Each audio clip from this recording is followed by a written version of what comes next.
Welcome to Mission to Money, building a predictable revenue with 3 fundraising systems. I'm going to be your host today, Kyle King.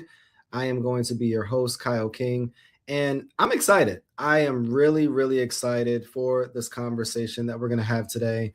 We're waiting on our co-host, my man Dan, to hop on, and we're going to have a lot of fun. We're going to have a lot of fun today. And if you have any questions throughout the conversation, please ask us. And I am just going to stream live on how to build. Here we go. I'm streaming live on LinkedIn. We're streaming live on Facebook as well as on the YouTube platform. So again, welcome to Mission to Money, building a predictable revenue stream with 3 fundraising systems.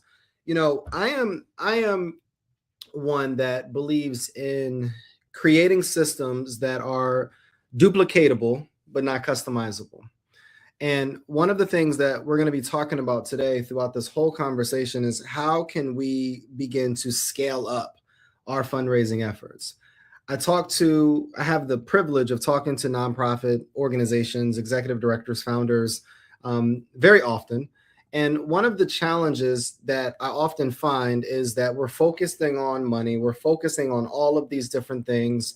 We're focusing on donors and major gifts and fundraising, but we miss the fundamental components that lead major organizations to being able to have the capacity, have the bandwidth, and even have the team to be able to grow their initiative. So I believe that it's going to be important throughout this whole conversation that you take notes, that you ask whatever questions that you may have throughout this whole conversation, and that you implement the various steps throughout this whole presentation that we're going to be able to walk you through so that you can have exactly what you need to be able to scale up your fundraising efforts. So I'm just pulling something up on my end over here.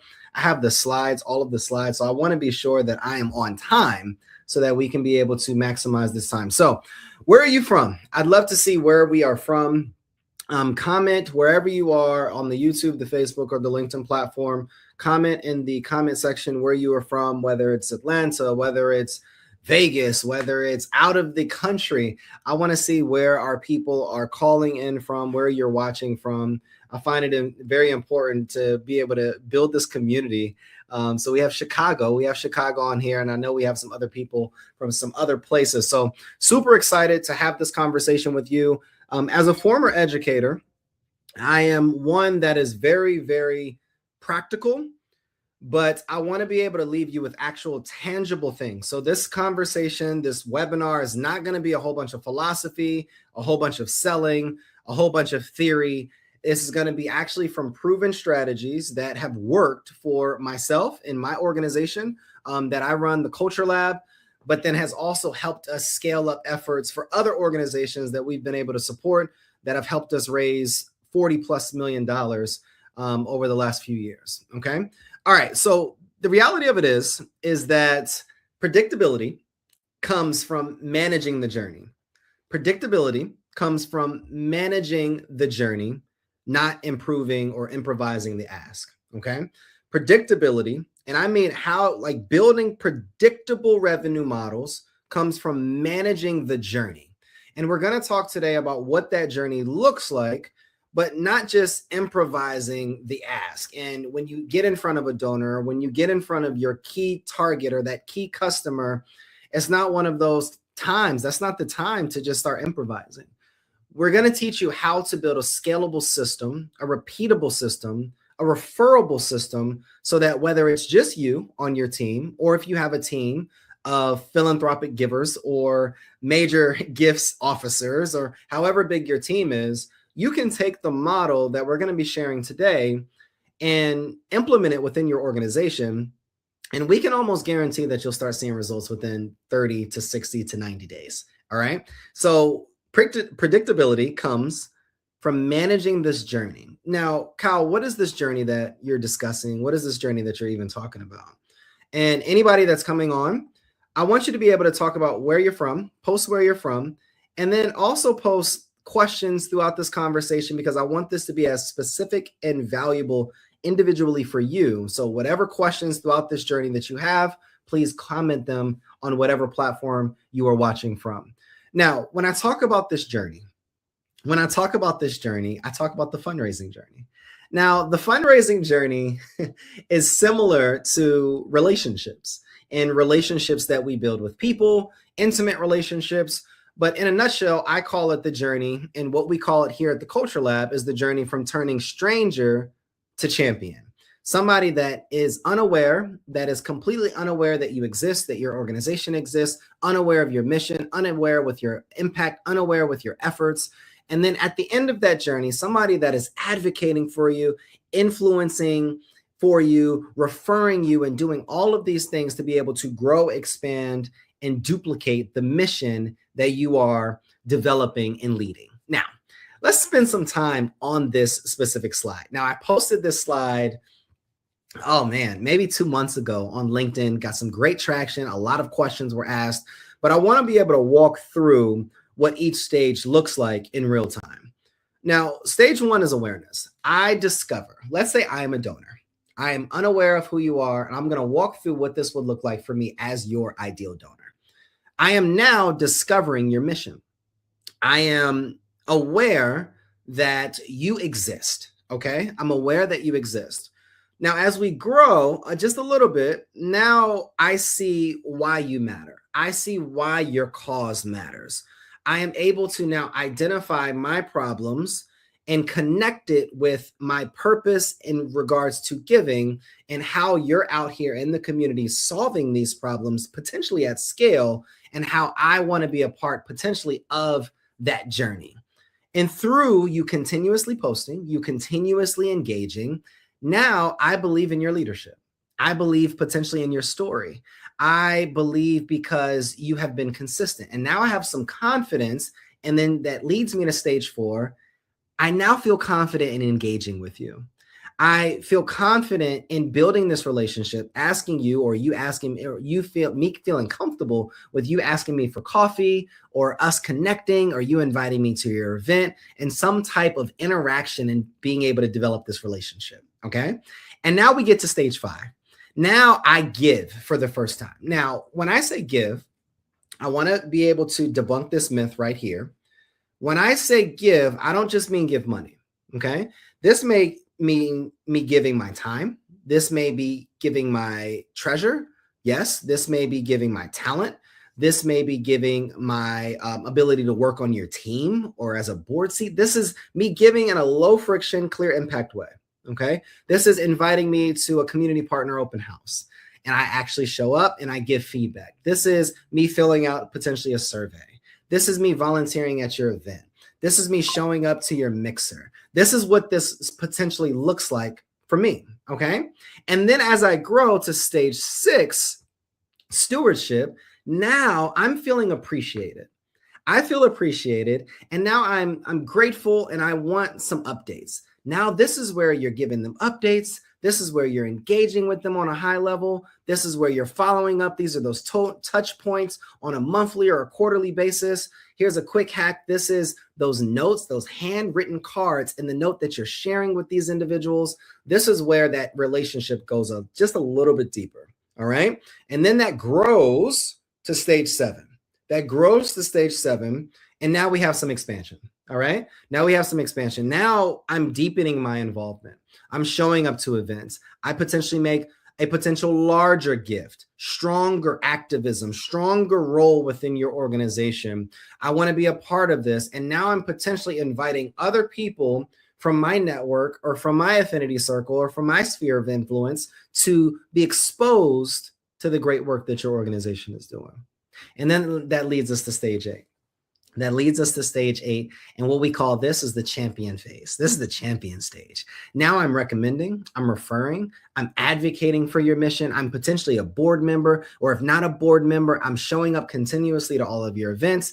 I'm showcasing or sharing this on my platform or in my email. I'm potentially a monthly or a consistent giver. I've activated different events or leverage my network so that we can be able to grow not just your mission, but our mission. This is the stages. This is the journey. So when I talk about in the second slide that predictability comes from managing this journey, not from just improvising on the ask. Now, when you think about this journey, and I see that people are on here from all over, what do you think is your most challenging stage that you are in your journey right now? Is it stage 1, awareness? Is it stage 2, relevance? Is it stage 3, trust? Is it stage 4, engagement? Is it stage 5, activation? Is it stage 6, stewardship? Is it stage 7, expansion? Or is it stage 8? Where are you seeing your most challenges arise? And I want you to post them in the comment section below, because what I believe is that the transformation that I want to be able to ensure, that we want to be able to ensure that you receive here on this webinar requires your participation. So I want to be sure that you receive that transformation, but what I'm needing from you is participation for the next 90 minutes or a little bit longer or a little bit shorter, excuse me. And I want to be sure that I'm answering your questions, that you're leaving with tangible deliverables, and that you're actually able to implement these things at scale so that you can implement these things, grow your impact, and achieve higher income. All right, let's get to it. All right. When I think about the 3 predictable revenue systems, because this is the major takeaway today. Number 1 is our clarity system. Number 2 is our proof system. And number 3 is our partnership system. And I want you to put clarity. If we're ready to be able to improve and grow and scale our nonprofit efforts, if we're ready to scale our impact, if we're ready to scale our income, if we're ready to empower our communities, if we're ready to do more, then I want you to put clarity in the comment section. I want you to put clarity in the chat section, just the word clarity, and it's on the screen for those of us who are like, typing. I'm trying to take notes. I'm trying to engage with this. I'm trying to do work and all of these different things. I want you to take 1 second and put clarity in the chat for me. Continue to engage throughout this whole conversation, and I can guarantee that you're going to be able to implement the steps that we share today, and they're going to transform not only your lives, but your organization. All right? Not only your lives, but your organization, but it requires your participation. So it's clarity system. We have a proof system, and then we have a partnership system. And throughout this next few slides, we're going to talk about what this means every single step of the way. Like, what is a clarity system, Kyle? Like, what is a proof system? And then what is a partnership system? And based upon our exclusive framework that we have here at the Culture Lab, we've taken our 4-step phases and we've broken it down into these 3 systems in hundreds of nonprofits or in schools that we've worked with across the country or in the US. We wanted to be able to ensure that by the end of this conversation, you're able to actually implement these 3 systems and be able to take it to the next level. All right, y'all ready? Put I'm ready. Put I'm ready in the comment section if we are ready. Put I'm ready in the comment section if you are ready for this webinar, for this presentation. And like I shared with you all earlier, I am a practical, and I want to leave you with tangible skills. So I'm not going to have a lot of theory. I'm not going to have a lot of fluff sides. I'm going to ensure that you're engaged. I'm going to ensure that you have all of the information that you need so that you can be able to implement these steps, so that you can be able to have tangible results. But it requires, again, your participation. All right, let's get it. What's today's objective? Today's objective is by the end of the session, I'm guaranteeing 3 things. Our promise is 3 things. Number 1, we want to diagnose what's breaking your fundraising right now. We want to diagnose it. And a few questions that we received in the registrations. 1 was how to build the right team. 2 is how to build from the ground up. And then 3, and just a general understanding on what this fundraising journey looks like. I'm a new nonprofit is what they put. All right. So we want to be sure that we're answering those questions, but in answering those questions, we want to diagnose what's breaking your fundraising right now. Number 3, we shared a little bit about what that system looks like, but we want to build your 3-system predictable revenue plan. Our clarity, okay, our proof, and our partnership. Our clarity, our proof, and our partnership. Clarity, proof, partnership. And then by the end of this presentation, I want you to leave with something. I want you to leave with the next 7-day action, so it's truly not theory. And I'm going to say this on the front end. There will be an ask.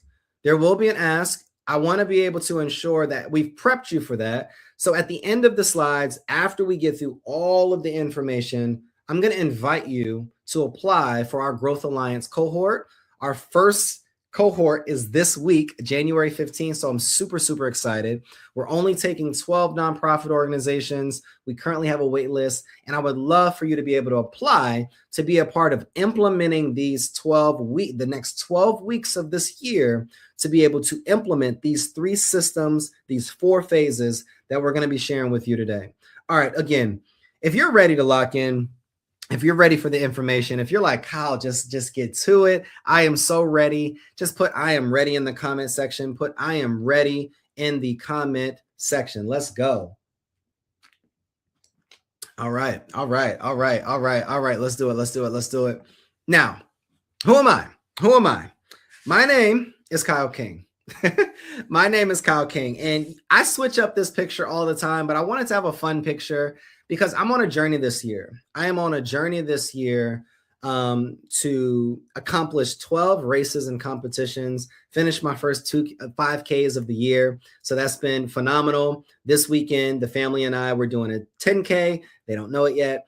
But a few things about me, because I think a lot of times we lead with all of these professional background and impact, but just a few things about me. Number one, I ran 50 miles in 11 hours at the U.S. National Whitewater Center last November. As a kid, I appeared in the Oscar Mayer Wiener commercial. Yes, singing the famous jingle. Now, I don't know if this is actually true or not, because, I've asked my parents about this, and I've gotten multiple stories. So we're just sticking with it. All right, we're sticking with it. I've owned it this long in my life, so we're just sticking with it. And then next webinar that you come on with the Culture Lab, I promise I'll have the answer for you. Number 3, this is a real one. This is one that I actually, in fact, have proof for.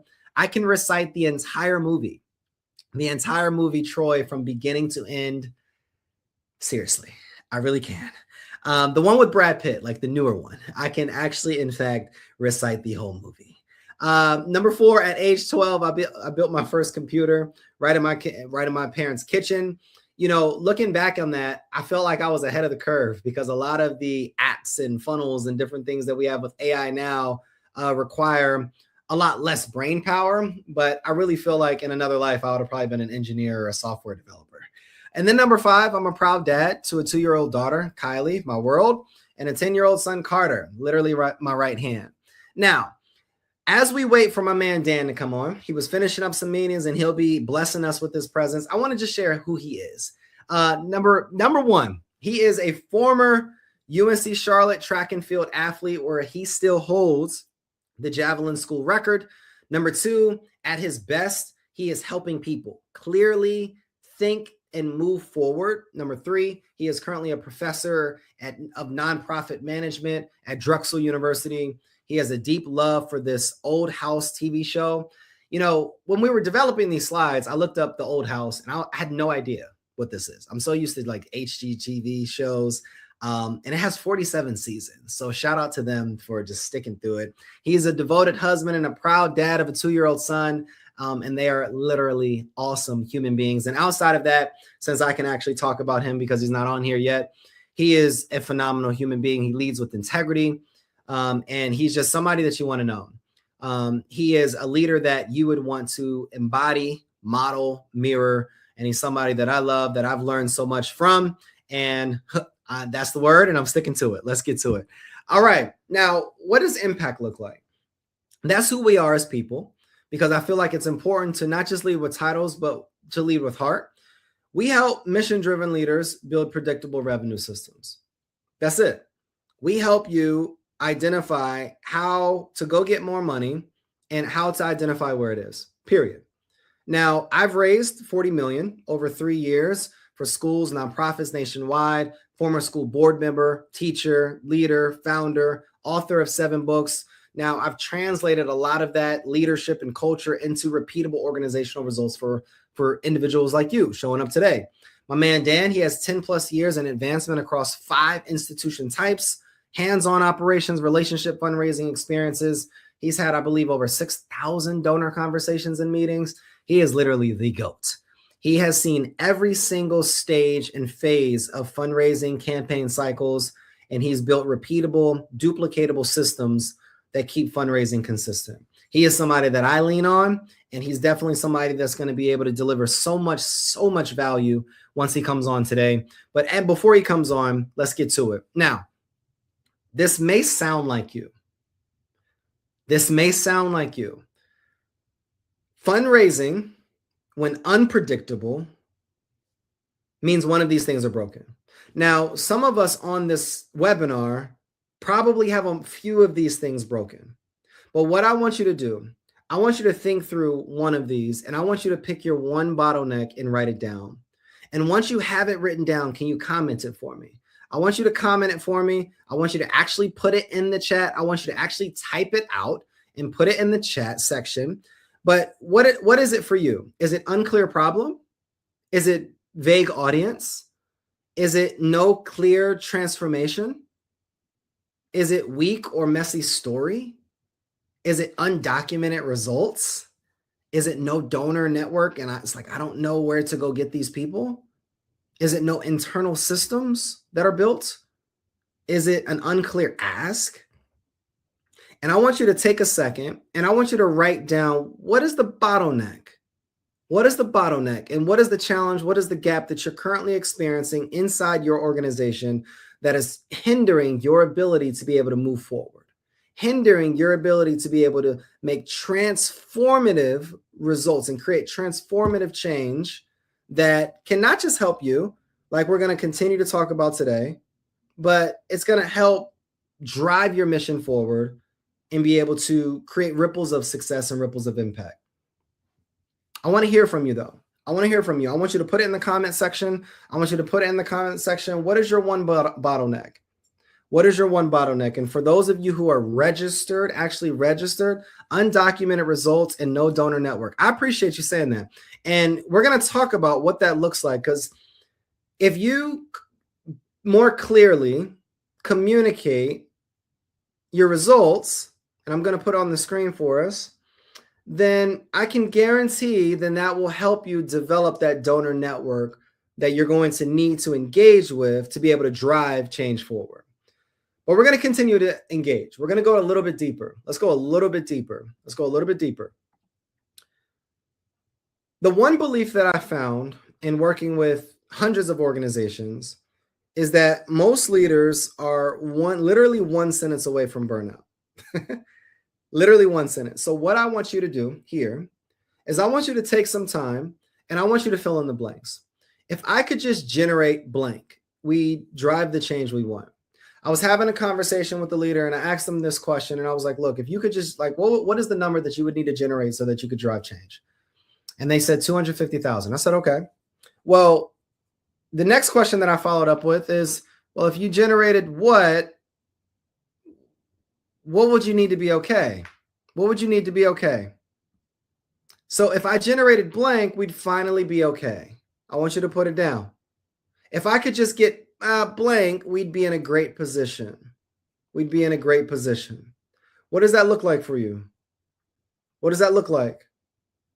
What does that look like? And I want you to really, really think through it. If I could just generate blank, we'd drive the change we want. If I generated blank, we'd finally be okay. And if I could just get blank, we'd be in a great position. If I could just get those donors, if I could just get that system, if I could just get what, we'd be in a great position.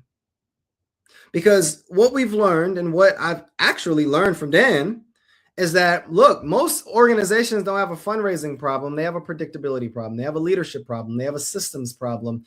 And we're going to stop that today.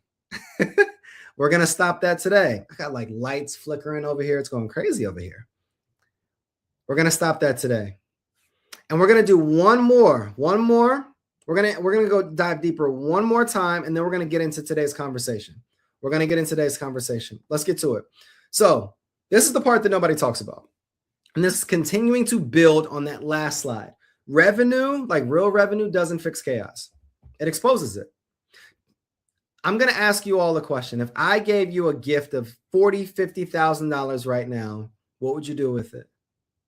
If I generated $100,000, I would need what in place to run effectively? If you got that grant for $1 million, if you got that $500,000 gift, If you got that $250,000 pitch competition reward, if you got it, what would you need in order to manage it, in order to actually let it flow at a high level? What would you need? What would you need? What would you need? And Dan is on here, and he's gonna kill it.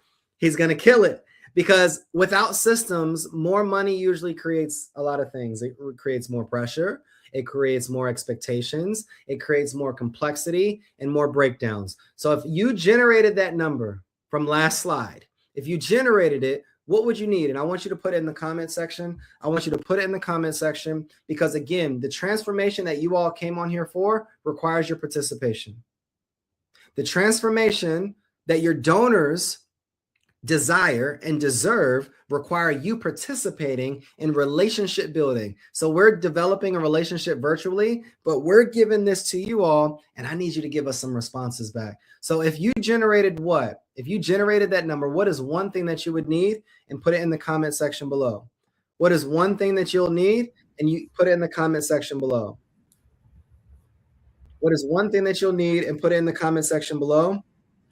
And then we're going to transition. We're going to transition into the three systems of clarity, of proof, and of partnership. Dan, how you feeling, brother? I'm feeling good this morning. It's a beautiful day here. Me too, man. Let's go. Me too. I opened you up, man. I told them how much I love you, man, how much you're amazing. So, you just missed it. Building me up. All right, here we go. All right. So when you think about predictable revenue, Dan, I'd love for you to talk from your perspective, just on this slide, what you see and what you hear, because we have a lot of conversations about predictability, predicting revenue, and how champions multiply by average gift, multiply by retention. But I'd love to just hear your perspective on this as we're talking to people as well. Yeah. So, the first thing I want to talk about is champions. I think there were a lot of champions for a lot of different nonprofits. And I think a lot of them have their champions, but I don't think people know what to do with them. They just look at them as donors, right? And whenever I look at donors and we're looking at individual giving, champions could be someone who gives time, talent, and treasure. Someone could be given their treasure right now. They may want to give their talent. And if you allowed them to give their talent, then that treasure may increase. You also may have people who want to give their time but haven't given their treasure yet. And those people need to give their time to really feel like they are connected in terms of getting that treasure and giving that treasure to make an impact. And the reason I mentioned that with champions is because if you want to look at that average gift, you've got to have that base of champions. And you need to set that standard for what is that average gift. And that average gift needs to relate to your mission and the populations that you serve and the impact you want to make. And you have to set that up. And that goes into that storytelling in these three areas we're going to talk about. And then retention is the toughest issue that a lot of nonprofits have. But I think retention is the most exciting thing. It does not take a lot to retain people. It does not take a lot. But to retain people and build that retention, you need to humanize the work you do. And to humanize the work that you do, you need to look back at that average gift. And that average gift needs to be connected to impact. And then for that average gift to go up and to be consistent, you got to create those champions with time, talent, and treasure. And that all connects to that pipeline, the touch points, and the asks. I love it. And as you're thinking about that, let's get to it.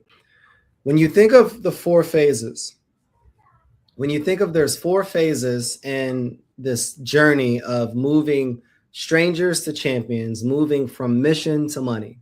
The four phases, and we're going to talk through them, are prepare, prove, partner, and propel. Prepare, prove, partner, and propel. And we talked about the four phases, and we're going to talk about them and bleed them into the conversation. But what we're talking about today is the three systems: clarity, proof, and partnership. And as we think about these three systems, phase one, prepare, that's our clarity system. It's going to help us be able to clarify our problem, our process, our person, and what we need to be able to establish. And then in phase 2, this is our proof system. Just like Anthony talked about, those undocumented results, this is where we have to actually, in fact, prove that, look, I am worthy of this gift. I'm actually doing the things that I am communicating that I'm doing. And we're going to talk to you about what are the things that you actually need to prove. What does proof look like? And then phase 3 combines phase 4, and that's all about our partnership. Because once we are clear, once we have proof, now similar to what Dan said, look, it's easy to retain people, but if we don't have a system and if we don't have a way to be able to document, clarify, and communicate those results, then it's going to be challenging for us to be able to ensure that we are moving with momentum. Now, when we think about momentum, it isn't lucky.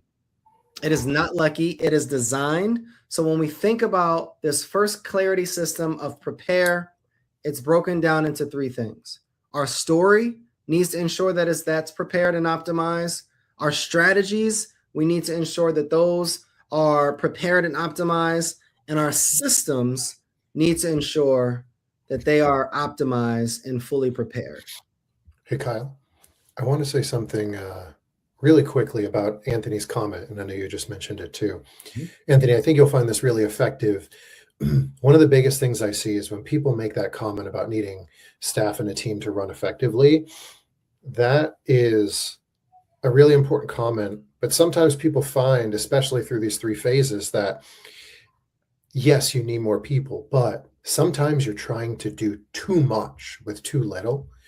And you're not focusing on the right areas that'll bring you the most return for the small group or as an individual for you yourself. So I hope that this story strategy and the system specifically, we can help you say, okay, if I don't have the staff or team to run effectively, how can I run it effectively by myself or with myself and one other person? And we're going to get into that. So thanks for that comment.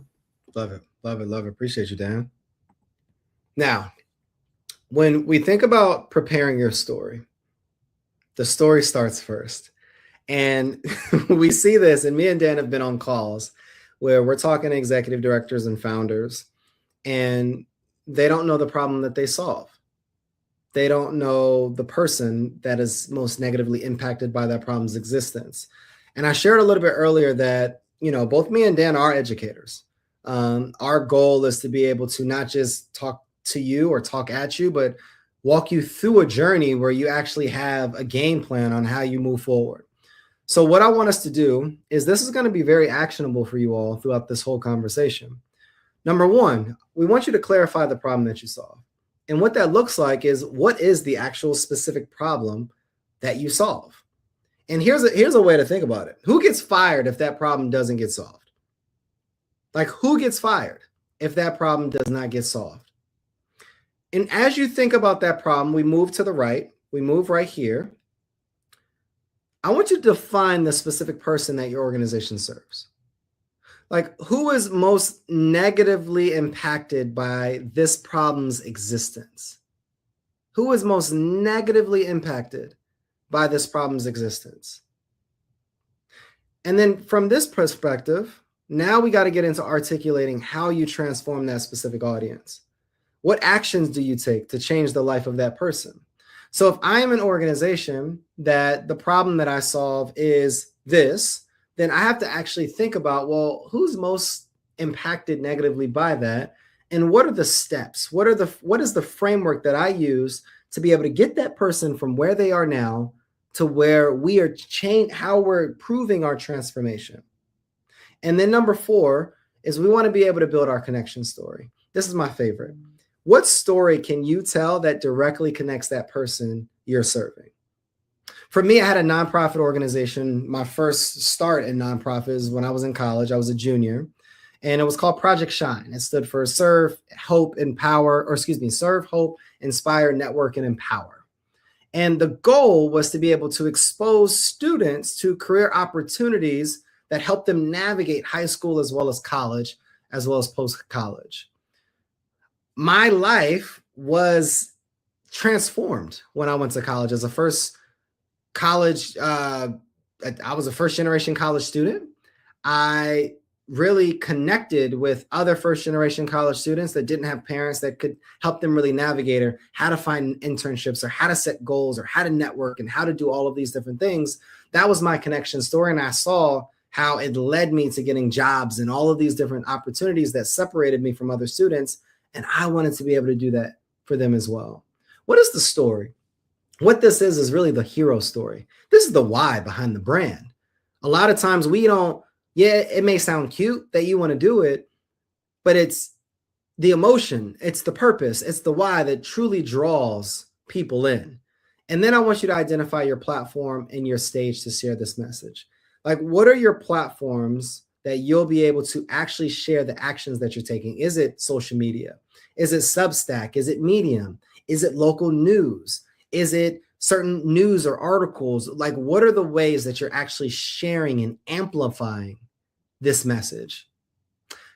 Dan, when you hear about this kind of stage, what do you hear? What do you see? There's a few things. And the first thing that comes to mind is overcomplication. People overcomplicate what's going on, what problems they need to solve and their solutions. And, we know now in the age of technology that people's attention spans drop, and they also need things to be concise and direct. And that's something that I really find first is when you're building all this out, you've got to simplify what you're doing. It has to be easy for people to understand what problem you're solving, what solutions you're providing, and how you're doing that. When you see Anthony's comment, that's what I'm working through now. The demand is growing faster than anticipated. What are some things that potentially he could be doing on the front end so that he can ensure that he's managing that demand while ensuring that his organization is still stabilized? The first thing that comes to mind for Anthony specifically, I was at a conversation recently with a friend this morning, and we were talking about he's doing the same thing. He has demand, and he's continuing to build that demand because you need to be able to have that demand and people interested before you can continue to grow. But while you're in the stage that you're in on this small team or by yourself, the immediate thing for me is quality over quantity. If you start to grow too fast and you're looking at that quantity, what's really going to happen is you're going to underperform and underdeliver because you're looking at quantity. How do I get people in? How do I, for nonprofits, how do I get them to give me money? How do we continue supporting this? But if you can't provide the impact, if you can't give them the tax receipts they need, if you can't share with them a thank you letter, handwritten or not, you're going to start losing more people than if you provided the quality of the work that you're doing. So that's the first thing I'm always looking at. When you're working through this now, this is the opportunity where you say, I'm going to provide the quality that I can, which in turn is going to create a little bit of exclusivity. People are going to be like, man, that's a really special nonprofit. They're doing great things. They're obviously still small, and they're always going to be growing pains in anything that you do. But I look at the philosophy of unreasonable hospitality. That's one of my favorite things. And I really brought that into my work this past year. In an unreasonable hospitality, you're giving people such an experience that they won't forget. And you need to make sure you do that because we talked about earlier, right? Champions. You want to create champions. You need to go in with that mindset. And there's obviously going to be that voice in the back of your head that's always going to say, well, I'm losing out on this opportunity. I'm losing on this. I'm losing on that. But if you continue to make your focus not on what you're missing, but what you have and how to continue improving that experience and how to continue creating champions, I promise you that follow through as you slowly grow the right way is going to benefit you. It's just like what you see in startups where they grow too fast. They don't have the systems in place, right? They don't have any of these things, and then they falter, and it's a big falter. So focus on what you've got, focus on the experience of those donors, those consumers. That's really what you need to be focusing on right now, giving them that unreasonable hospitality experience. I love it. I love it. I love it. I love it.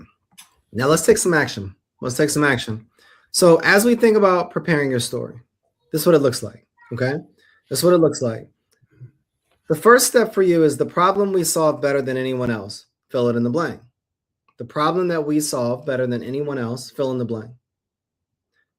Second step, the individual or organization who cares most about this problem is blank. The individual or organization who cares most about this problem is blank. Here's a quick hack. The second step is probably your ideal donor. The second person is probably an opportunity for you to build a pipeline in that area. Okay. Third step, because of our work, people move from here to here. Here's another hack. That's your transformation. That's what articulating your transformation looks like. In these just 3 steps, the problem that I solve as an organization, the problem that our organization solves is this. For this person, because our work, we move people from here to here. And now we're going to align our message. We as an organization help this population of people solve this specific problem, get it from above, so that they can do what? Become what? Go where? Where are you taking your people? If we cannot clearly articulate our message and our transformation, it's going to be challenging for us to be able to get the opportunities and the resources and the people that we need to be able to scale up our mission that will be able to lead us to generating income for our organizations. All right. Now, once we've prepared our story, now it's time for us to prepare our strategy. Now, what this looks like is we have to build a board, we have to build a pipeline, and we have to build a case for support. In my opinion, and I'm sure Dan will have his own as well, I believe that your board is probably the most critical aspect of your organization. The team, the people around your organization is your engine. They are. You need people with skills. You need people with credibility. You need people with influence, not just people that are close to you. You want to ensure that you're hiring people based upon performance, not just productivity or proximity, And then we want to be able to build a pipeline. When you think about what you're doing as an organization, we must develop and build a steady flow of individuals, companies, and potential partners. It has to happen. I don't care if you're in small business, large scale business, corporation, organization, it doesn't matter. We have to be able to have a steady flow of clients, of individuals, of companies and partners that we're constantly building this relationship for and with. And then number 3, when we're building that strategy, is you have to answer this clearly. How much money do we need and why? It's as simple as that. A lot of times organizations will throw out these arbitrage numbers. You know, everyone wants a 6-figure investment, or I want $1 million. Everyone wants that. But the reality of it is, if you got it, what would you actually do with it? Like, what is the return, what I like to call the return on impact? What is, like, if I gave you this money, are you actually optimized as an organization to be able to utilize it in a way that is fiscally responsible? And then I want you to think about a tougher question. If you were that donor, would you actually give to your organization? Like, would you give to you based upon your habits, based upon your paperwork, based upon your flow, your team, your board, your programming, your results, your data, your consistency, your mindset, all of these different things? Would you give to you? Now let's take action. Let's take action. We have askers, we have door openers, we have pathway creators, we have pitchers. When we think about building our team, building people around us, Dan, I'd love to hear your perspective on who are the key players that you've seen in organizations outside of just askers, door openers, pathway creators, and pitchers that are game changers that are necessary for organizations driving change. I just wrote a LinkedIn post about this, Kyle. Culture carriers. Those are people that people miss out on. The the post that I wrote about and what I've been reading about was culture carriers are those people in your organization that when they're in the community, when they're meeting people, those are the people that you are or should be empowering to connect and find these people who want to support your organization. These are the people that carry the culture that you are / the culture that you want to be when you're in the community, when you're going to events, when you're around the pitchers, the askers, the door openers, and the pathway creators. These are your go-to people. You want to recognize these culture carriers as the people that when someone thinks of your organization, they think of Tammy.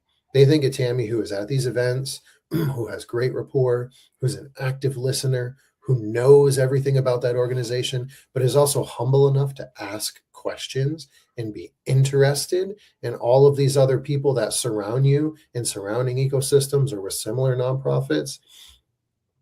That culture carrier, that's one of the people miss. They're always looking externally.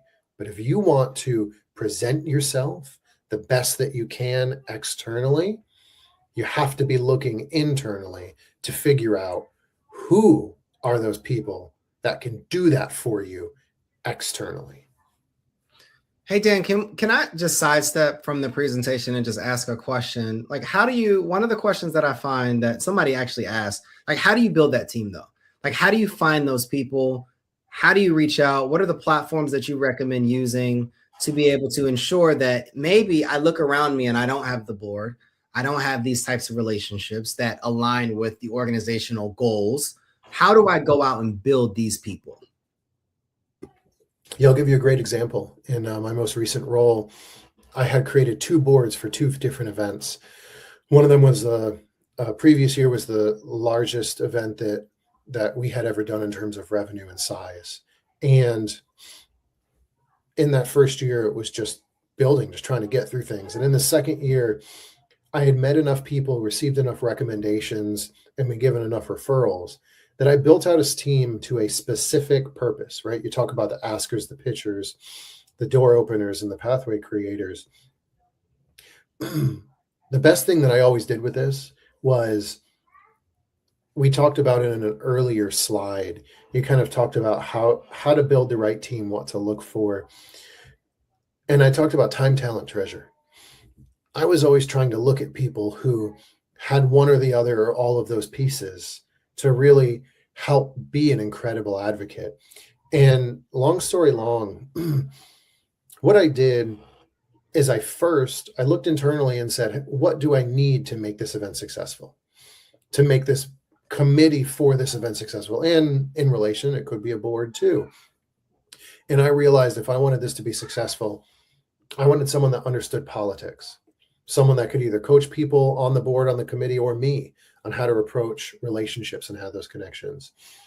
I wanted someone that was very intelligent, whose job was in business development, that understood how to make relationships, and had shown me over the period of time they were willing to introduce me to other people because they trusted me and they understood that I was authentic and they didn't have to worry about introducing me to others.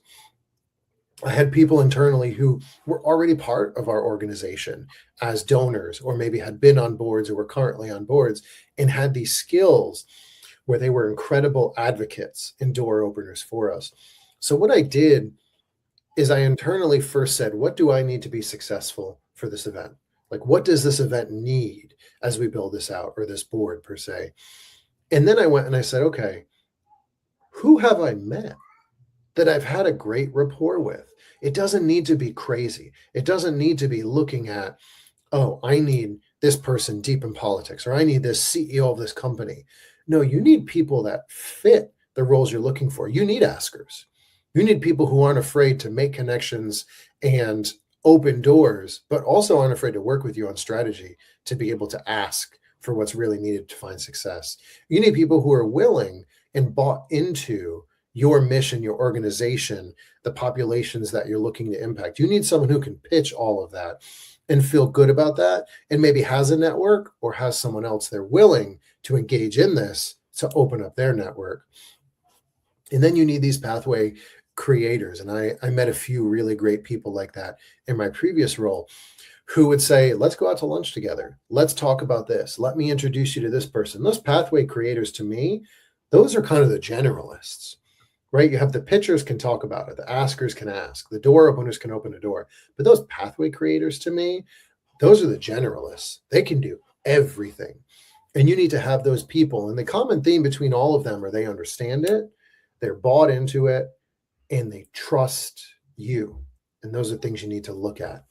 Let's go. One of the pieces that I just want to second that you said that I love is identify the gaps and fill those gaps based with people. A lot of times we don't even know, and we're not reflective enough in those gaps that we have as an organization. So we're choosing people that cannot fill gaps and allow our organization to be able to move forward. Now, when you think about moving forward, we have to prepare a system. We showed you the donor journey a little bit earlier in the presentation. But when I think about the system, there's 5 stages. There's awareness, there's engagement, there's agreement, there's fulfillment, and there's advancement. That's it. Number 1, how am I getting my customer aware that I exist? How am I getting my donor aware that I exist? Engagement. How do people engage with me? Are they booking calls? Are we bringing them on our podcast? Are we inviting them to our event? Dan had a great idea a few weeks ago where he was like, hey, we should do a pickleball tournament and invite nonprofits. And then we can get all of these nonprofits to compete against each other. And then we'll give $1,000 to the nonprofit as a gift who wins. And then that allows us to build what? Engagement in community. Number 3, agreement. What do I need to ensure a positive donor experience? See, a lot of times we want more donors, but our retention is low. So what can we do to be able to create an amazing customer experience? I want you to think about that time that you went to that resort. I want you to think about that time that you went on that cruise. I want you to think about that time that you went to Disney or that amusement park. And it was like you were a family member. They knew your name. They grabbed your bags. They took care of you. Are you doing the same with your donor? Because I'll tell you now, there's a complete difference at staying at the Fairfield Marriott versus the Omni. There's a complete difference than staying at the Westin than somewhere else. Now, no shade to other hotels, but you want to ensure that if you're creating a unique selling proposition as an organization, there's a lot of competition out there. What are you doing that will separate you from the other nonprofits and all of the noise that it's out there? And then fulfillment. What does client transformation look like? What does my organizational transformation look like? And then advancement. What does the process and journey look like beyond the first gift? And we're going to talk about beyond what happens to advance these donors after they give their time, their talent, their treasure. That first time, what does that look like moving forward and beyond? Kind of like Buzz Lightyear. All right, here we go. Now, when we look at an example of what a system looks like, now this is a real-time example. Awareness could look like, all right, well, I am creating awareness on LinkedIn for my audience. Engagement looks like I created a post that said, here are the 3 emails every nonprofit should send before December 31st. As you see, 133 comments, 27 reposts, 200 engagements, all of these different things happen.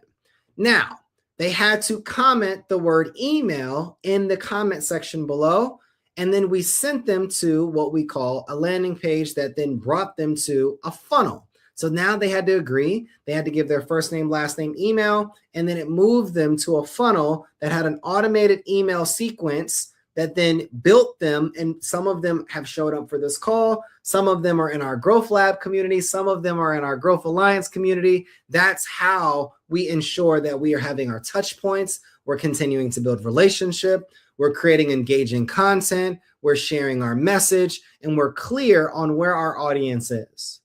So what is your system that you are using to capture, engage, follow up, and close? Now, when we think of phase 1, it was all about preparing. That's our clarity system. Now we should be clear in what we're doing, our problem, our process, our transformation, our person, and how to articulate our story in a way. Clarity, yes, earns attention. But like we talked about earlier, proof, it earns that belief. Proof, you have enough proof in today's time, it'll probably lead to you getting a lot of gifts.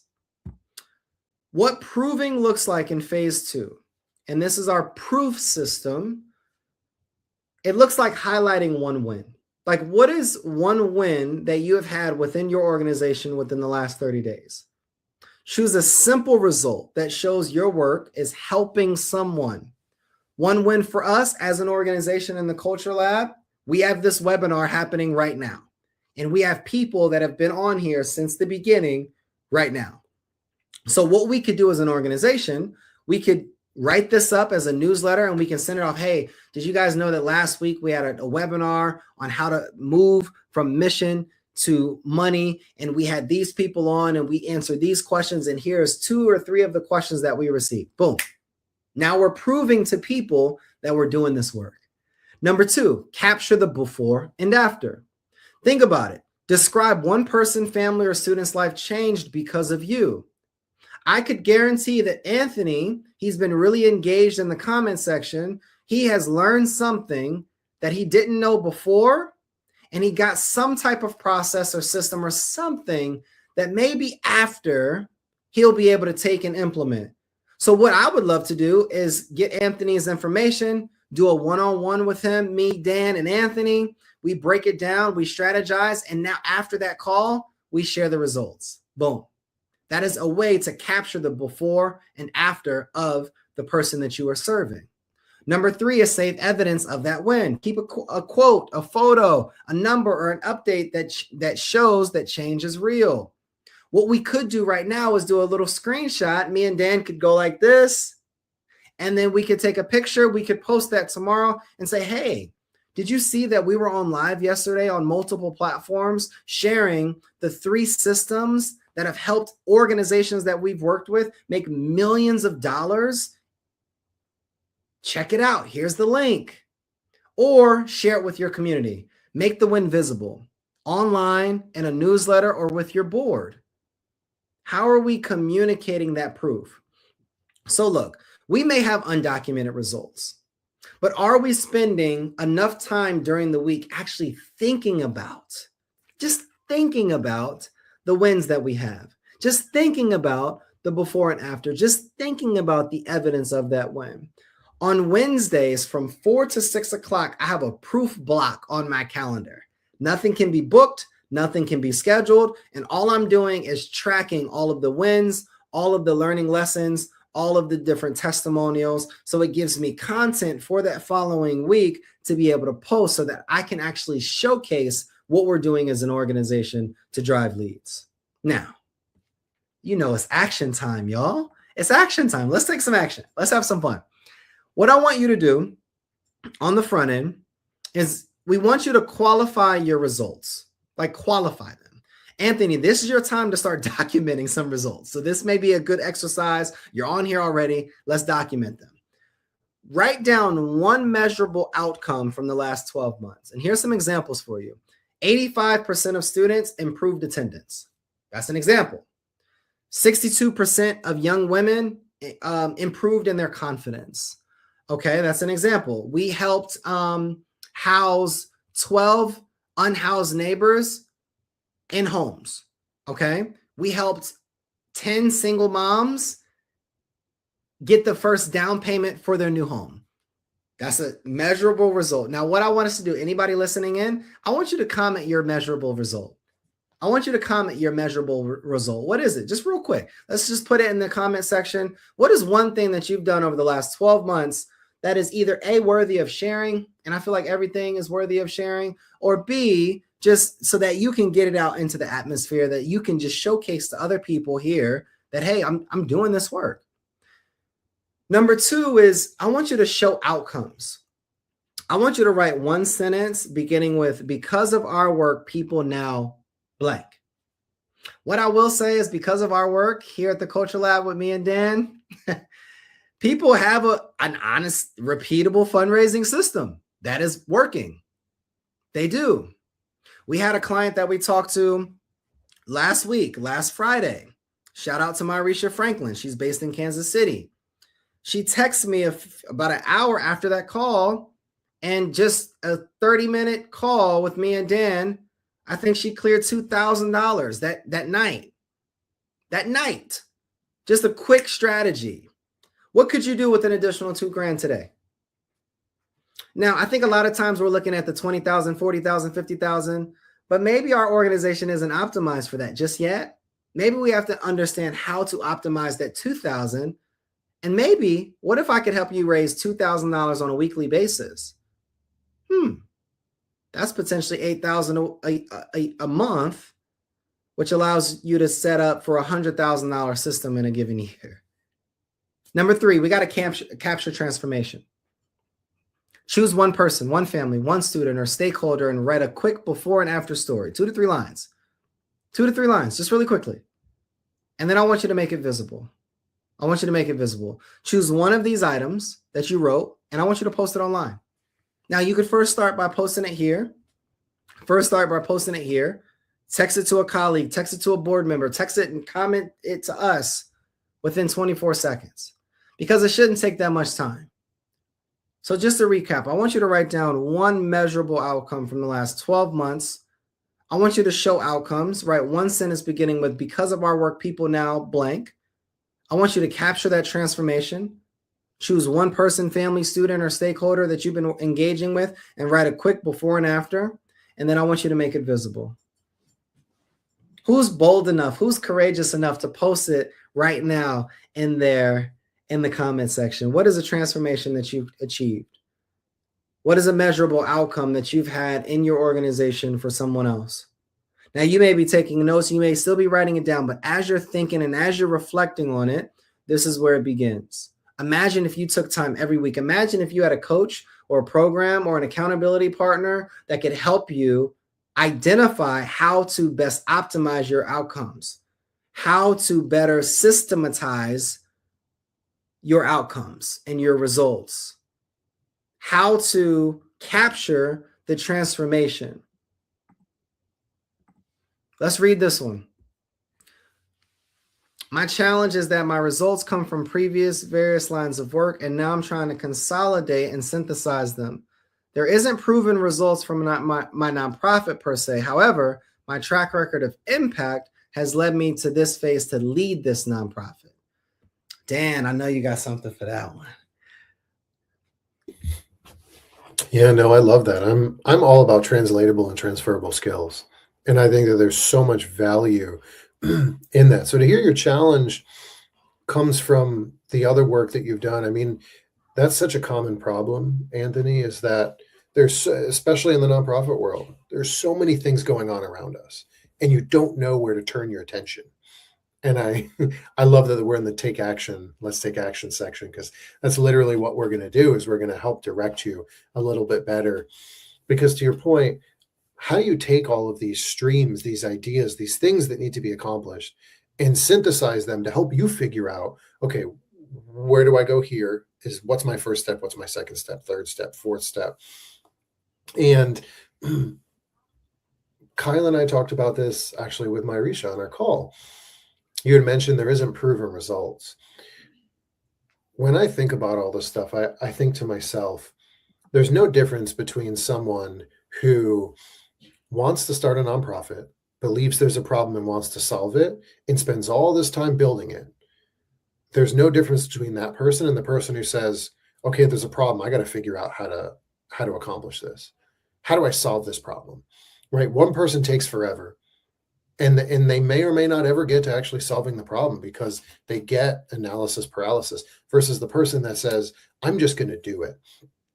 And there's a lot of common themes between entrepreneurship and nonprofit work. And in nonprofit work, sometimes you, just like entrepreneurship, you have to pinpoint something, you got to jump in and just tackle it. And you just got to start with it, because there's so much analysis paralysis around it. So to your point of your track record of impact has led you to this phase to lead this nonprofit, you're telling us that you know how to do this. You have the tools to do this. You know what decision needs to be made, but you're looking at the scenario and saying, this nonprofit is way different than what I've ever done. And you're analyzing everything, but you're not acting. So we're going to get into this, but you need to take a step back and you need to say, what have I done that's led me to success in the past? What's the first and the second thing I've ever done? And you need to translate to this nonprofit and do the same thing. Because we talk about this in higher ed a lot lately.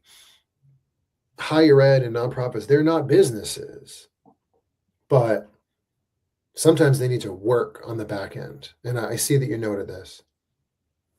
In the name of the nonprofit, yeah, I got you. I think this is still going to connect to that, Anthony. The fact of we're going to help guide you on what to start first, where to go, and you need to use that gut and instinct to do that same thing. There is almost no difference between these things. It's just the people that you're impacting and the mission that you have. That's good. That's good. That's good. Anthony, evidence builds trust, but relationships move resources, right? So the first stage in system was our clarity system. The second stage in system was our proof system. And to expand on that last comment that we've gotten is, I may not be articulating this the best. I've proven results from my prior experiences, just not in the name of the nonprofit yet. That is the proof, though. You share that experience. Let's say you helped volunteer at an organization and helped them do X. This is what led me to start this nonprofit because we want to duplicate this same type of experience. Well, I have 10 years of doing this in this field. I'm going to take all of this knowledge to be able to produce it for these individuals. So you're still able to communicate the transformation because you're building that brand identity through you. And now once you transfer it over, like Dan said, to the nonprofit, now you're also now building a brand identity for the organization that you're building. You merge those two together. You leverage your professional and personal experience to build that brand, to mobilize those resources, and then use them for the nonprofit organization to be able to grow it as well. Let's talk about how we can ensure that relationships allow us to move the resources forward. Let's go. So when we think about phase 3, and now we're in the third system, y'all. We're in the third system of partnership system. We've talked about that clarity system. We've talked about that proof system.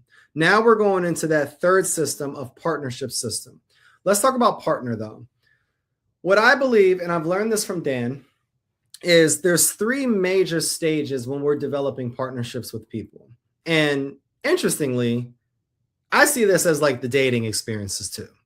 First, we invite someone to coffee or to dinner or to lunch, right? We welcome them into meeting or an event or a virtual experience that introduces them to who we are and our mission.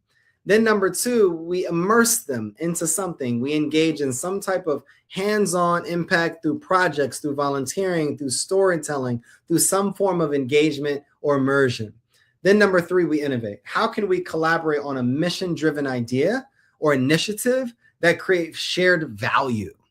Now, when I see this, me and Dan, I invited him to have a conversation. This is how we met. We invited to have a conversation, all things fundraising, all things philanthropic giving, all of these different things. He worked with me on some projects that I was working with, some conversations with the university that I was having. And then we immersed. We got on a podcast, and not just one podcast, multiple podcast episodes.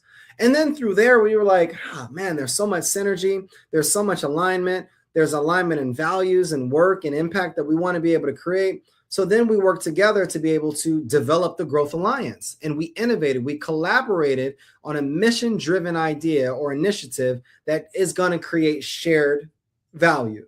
In the same way that we identify and build business partnerships and alliances and relationships, whether personally or professionally, is the same thing that we can do to be able to develop these type of partnerships as an organization with the donor relationships as well. So y'all ready to take some action? Who's ready to take some action?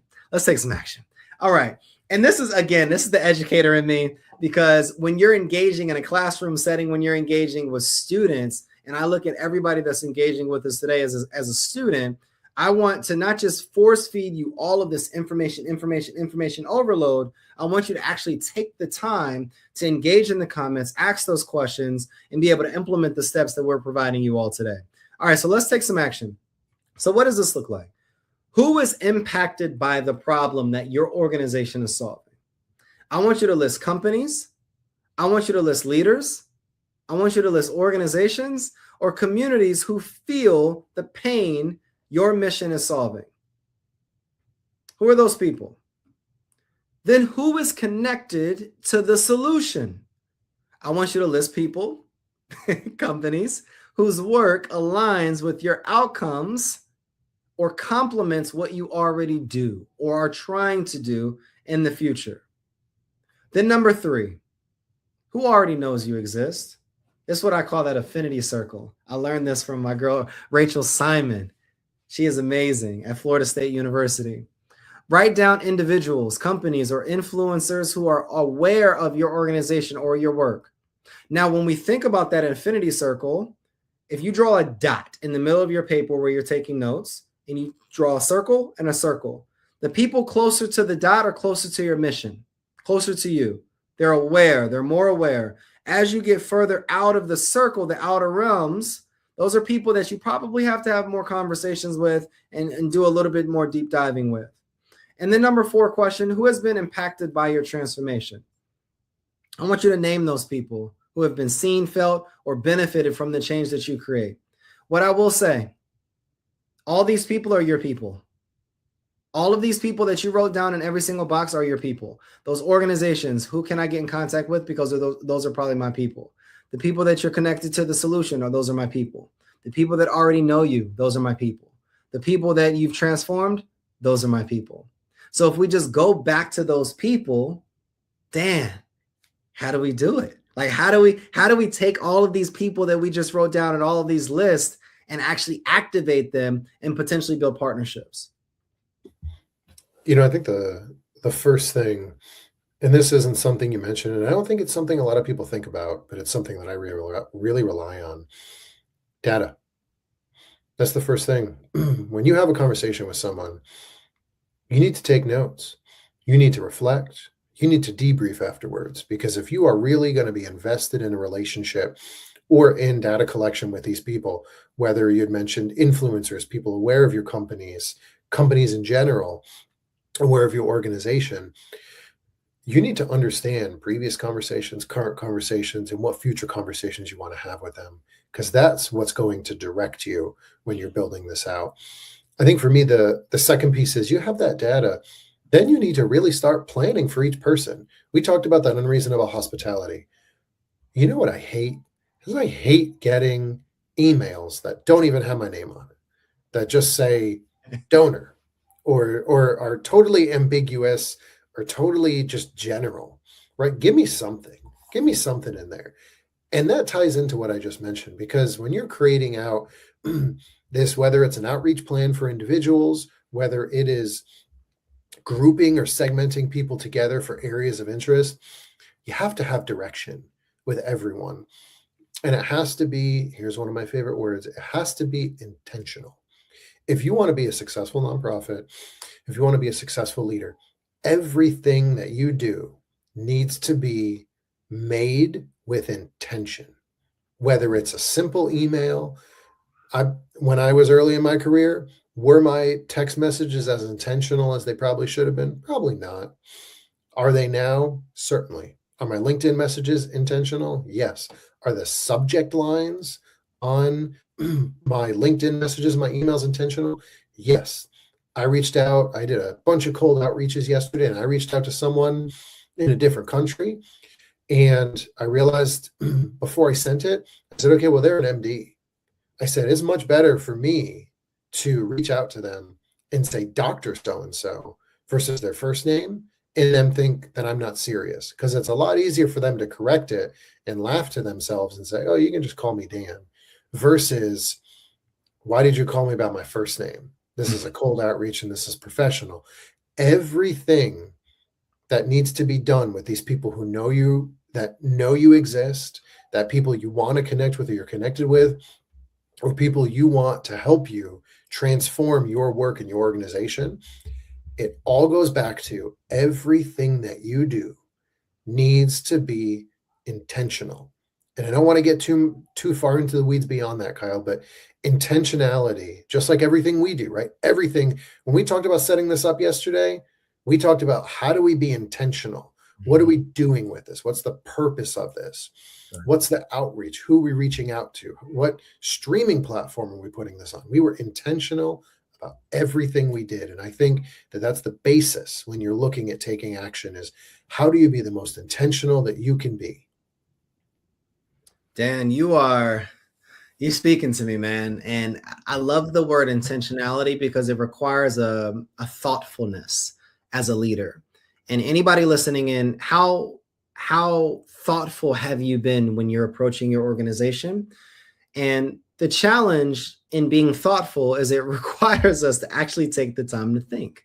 It takes the time to think about not just ourselves and what we want, but the experience that someone else will get. We thought about you all in mind. That's why we developed slides, because we thought about our learners. That's why we wanted to ensure that we had the slides for taking action so that you could be able to take action today. We know you've taken your time. We know you've given your energy. We know you're probably in the midst of different priorities and responsibilities. So we wanted to be intentional with answering your questions and being able to provide an experience that you all remember as well. All right. So we're at phase 4. We're at phase 4, and we understand that relationships create opportunity, but systems create scale. Okay. So phase 4 is propelling. We're still in that third system, though, of partnership. Okay. So our first system was clarity. Our second system was proof. And now we're continuing to build upon that third system, which is partnership. When we look at propel, this is when we are beginning to advance those relationships forward. Now we have relationships, we're engaging, they're engaging, we're connected, we're building. How can we take this forward, though? Maybe I've given a small gift. Maybe I've given a few hours of time. How can I move relationships forward? And there's 3 stages that we have defined here at the Culture Lab that we feel are most effective. Number 1 is we have to systemize those touch points. We have to maintain rhythm through intentional relationship communication. I know that me and Dan meet every Friday at 2:00, period. It's on the calendar. It's booked out. There's too much technology these days for your donors not to have a customized rhythm and communication channel. There's too many CRM platforms. There's too many technologies or AI platforms out there that you can leverage that will allow you to be able to have and maintain these rhythms through intentional relationship communication. Number 2, we have to make strategic asks. One of the challenges that I see with nonprofit founders, especially nonprofit founders that are under 500,000 in operating budget or just fiscal budget, is they're not making strategic or intentional asks. I want you to invite aligned partners into meaningful investment. Like, what does that look like? What will it look like actually someone giving to you? And then we want to be able to expand the overall lifetime value of our donors beyond one-time commitments. We want to continue to grow relationships with our individuals. Now, you know the next slide. If you've been here with us for the hour and some change that we've been on the webinar, again, we want to be able to get into our 7-day implementation plan. We want to be able to take some action. Okay. We want to be able to take some action. And before we bring our next question up that just came in, we want to walk you through, Dan, and I'd love for you to kind of walk them through what this would look like from a 7-day implementation. They have a donor, they have someone that they've been engaging with.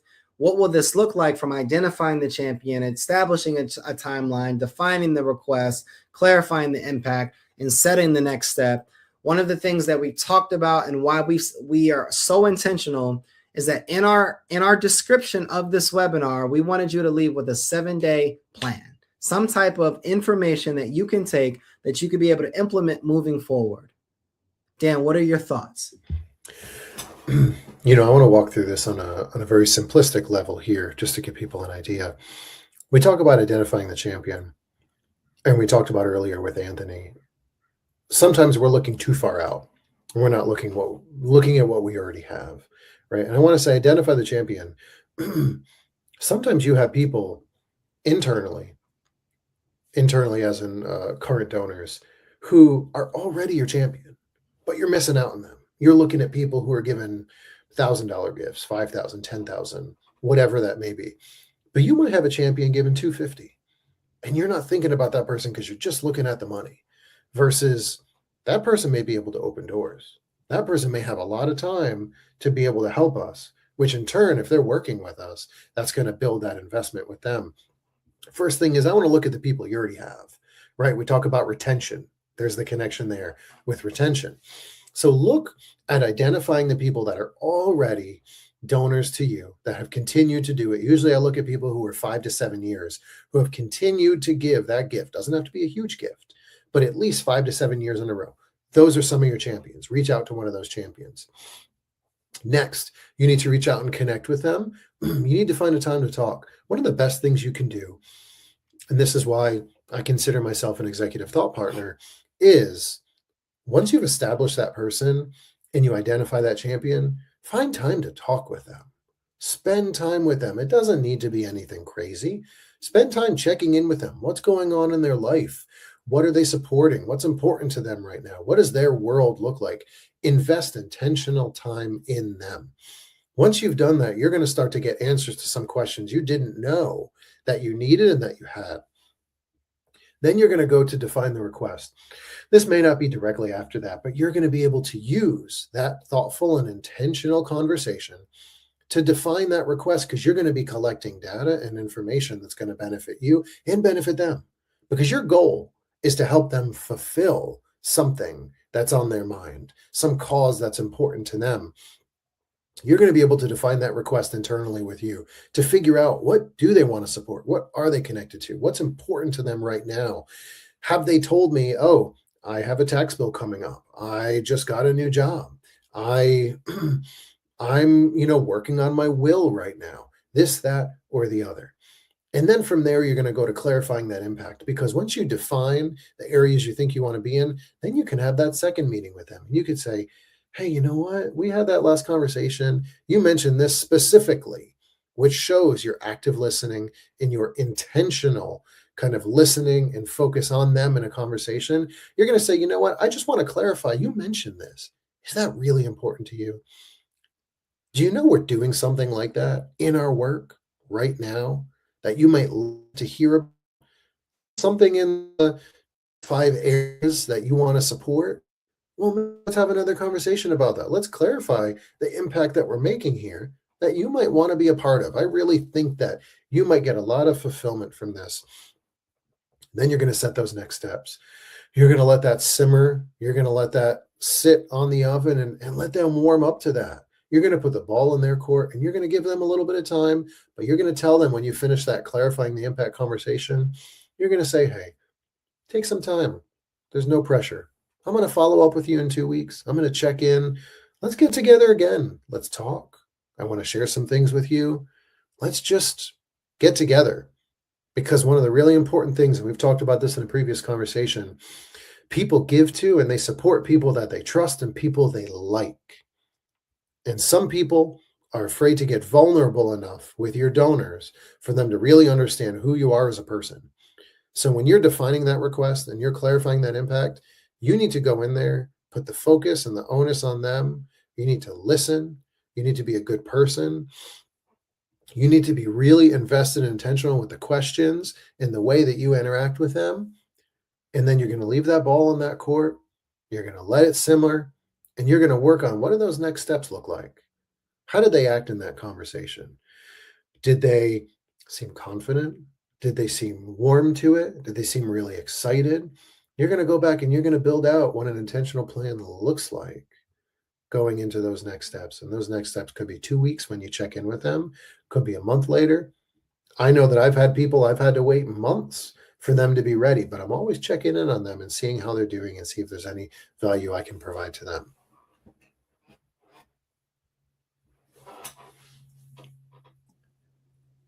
It's time to take action. It's time to take action. You can't hear a description and a breakdown and a map in that way and not be ready to take action. We've been on here an hour and 24 minutes, and you've taken action. We've given you the steps. We've helped you identify those champions, establish timelines, define the request, clarify the impact, and see the next step. Now, we do have a question that came in, Dan. How can a nonprofit leader tell the difference between a fundraising problem that needs more effort versus one that needs a different system? Yeah, I was really thinking about that, Kiana. And, so urgency is the first word that comes to mind for me. So if there's a fundraising problem that needs more effort, and if you're watching this, I'd love for you to confirm needs more effort internally or externally. AKA, do they need more effort from the people that are in the nonprofit, or do they need more effort and there's more urgency to support the mission of the nonprofit, like a project outside of it? I'd love to hear that. Or is it one that needs a different system? If something, and I'll start with this part because this is to me a pretty straightforward one. If it's something that needs a different system, you're going to see the breakdowns. The breakdowns that you're going to see are people are not feeling the impact. People are not being communicated with, and your internal team does not know, or they don't seem to be guided going to one specific focus. Those are the three things I'm going to look for to see if it's a system problem, because you can put a system in to make sure people receive impact, people receive thank yous, that your team knows what's going on and they're all moving towards the same focus, right? That's a big communication piece for me, whether it's internal or external communication. But a nonprofit leader being able to tell the difference between a fundraising problem that needs more effort, that could be a bunch of different things. That could be you have a lot of demand, similar to what we talked about with Anthony before. There's a lot of demand, but you don't have people to catch up with it, which again could actually go to needing a different system. And I think those are, now that I say that out loud, I think those are one and the same. A fundraising problem that needs more effort may just be something that needs a better system to solve that problem. And, the little piece to that is also, we always want to humanize the work that we do. So if there's a problem that needs more effort, I would immediately go to the people who are doing it and say, what is the problem? Can you tell me why you can't solve this problem? Is it you need more people? Is it there's too much going on? Are you spread too thin? And again, I think that always comes back to what's your system?